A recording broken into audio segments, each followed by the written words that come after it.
Good morning, church. Most of you know Jan as one of the pastors of AIPC and a man with a firm faith. However, this hasn't always been the case. Today, Jan wants to share with you his testimony on how he changed from a doubtful teenager to a follower of Christ.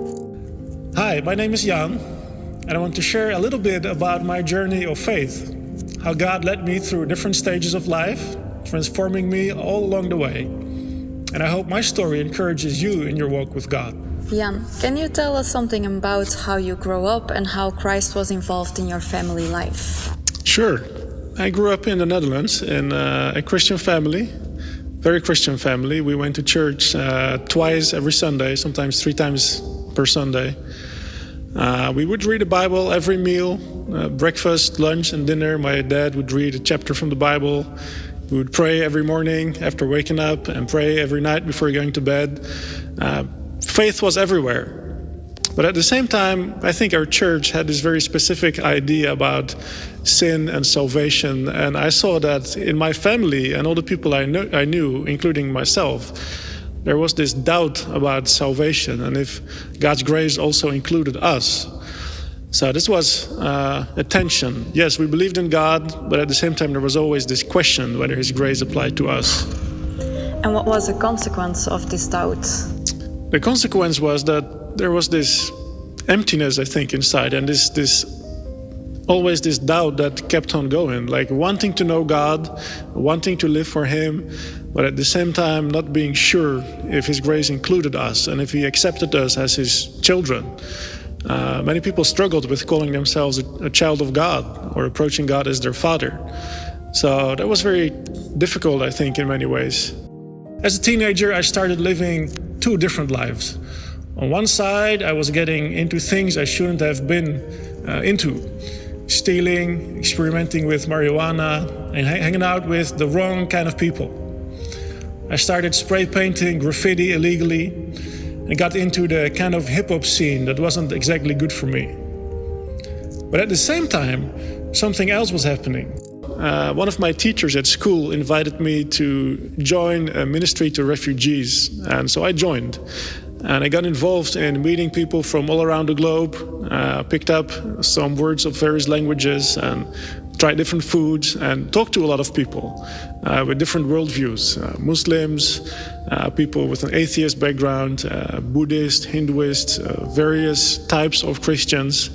That was very interesting to me, and it taught me to think more intentionally about my own faith. So that was another good thing, maybe, that I got into. Yes. And what was exactly the turning point in your life? The turning point in my life was that through another group of friends that I began to know in my church, who influenced me a lot and challenged me in a very good way.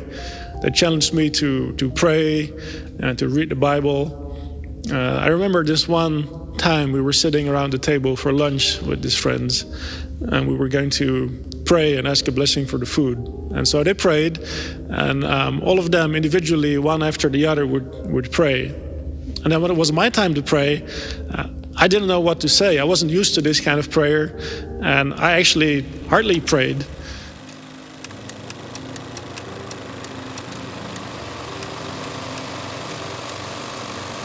So that was a learning curve for me to think and to reflect, like, Jan, where are you? And so not long after, I bought a Bible for myself in a modern language that I could actually understand. And I began to read.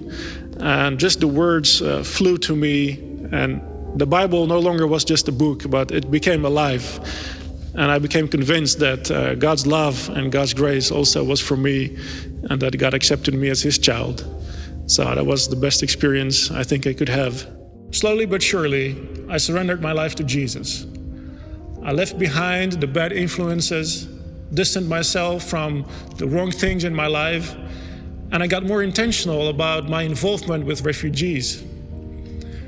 I even started visiting the refugee camp almost every day. You also mentioned you got into contact with many different cultures, with different languages, and that you went to the refugee camp on a very regularly basis. and you met there somebody particularly special. Can you tell us some more about this? For sure. Indeed, as I said, I was involved in this refugee ministry and outreach, which taught me to be more intentional about my faith. And I remember this one day, I don't know which day exactly, but I was walking up to this refugee camp, and somebody facing toward me was this beautiful woman that I'd never seen before.